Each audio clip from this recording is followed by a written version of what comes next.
ഇതിൽ പ്രധാനമന്ത്രിയുടെ ലീഡർഷിപ്പിനെ അപ്രീഷിയേറ്റ് ചെയ്യുകയും എന്തൊക്കെ രാഷ്ട്രീയ വ്യത്യാസങ്ങൾ ഉണ്ടെങ്കിലും പ്രധാനമന്ത്രിയുടെ ലീഡർഷിപ്പിനെ അഭിനന്ദിക്കാൻ ഒരു പ്രധാനപ്പെട്ട കാര്യമുണ്ട്. നമ്മൾ ഇപ്പോൾ സ്കാൾപ്പ് മിസൈലിനെ കുറിച്ച് പറഞ്ഞു. സ്കാൾപ്പ് മിസൈലിൻ്റെ പ്രത്യേകത എന്ന് പറയുന്നത് അതിനൊരു പേരുണ്ട്. എന്താണെന്നറിയാമോ? സ്റ്റോം ഷാഡോ എന്നാണ് അതിനെ വിളിക്കുക.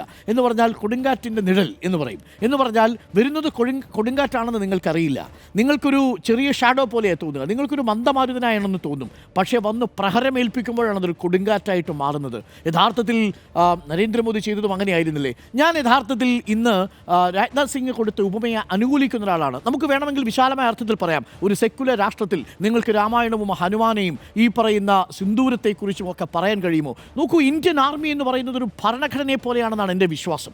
കാരണം ഇന്ത്യൻ ആർമിയുടെ റെജിമെൻറ്റുകളിൽ നിങ്ങൾ പോയി കഴിഞ്ഞാൽ പലതരത്തിലുള്ള വിഭാഗങ്ങൾ അവിടെയുണ്ട്, പല റെജിമെൻറ്റുകളുണ്ട്. ആ റെജിമെൻറ്റുകൾ ഭാഷയുടെ പ്രദേശത്തിൻ്റെ ഒക്കെ അടിസ്ഥാനത്തിൽ രൂപീകരിക്കപ്പെട്ട പഴയ റെജിമെൻറ്റുകളുടെ തുടർച്ചയാണ്. പക്ഷേ അവരപ്പോഴും അവരുടെ റെജിമെൻറ്റുകളെക്കുറിച്ച് വലിയ അഭിമാനമുള്ള മനുഷ്യരാണ്.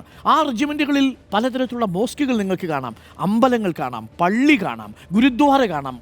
ഇത് എല്ലാം നടത്തുന്നത് ആർമിയാണ് നടത്തുന്നത്. നമുക്ക് പറയാം, ഒരു സെക്യുലർ രാജ്യത്ത് ആർമിക്ക് ഇത് നടത്തേണ്ട അവകാശമുണ്ടോ? അങ്ങനെയല്ല. ആർമിയുടെ വാലർ എന്നുള്ളത് വളരെ പ്രധാനപ്പെട്ട ഒരു കാര്യമാണ്. അതുകൊണ്ട് ഒരു പൊളിറ്റിക്കൽ കറക്റ്റ്നെസ്സിൻ്റെ വിഷയമല്ല. പക്ഷേ ഇവിടെ ഉപയോഗിച്ചിരിക്കുന്ന ഉപമ ഈ അർത്ഥത്തിൽ ഒരു യുദ്ധസമാനമായ സാഹചര്യത്തിൽ ആർമിയെ പ്രചോദിപ്പിക്കാൻ ശക്തമാണ്.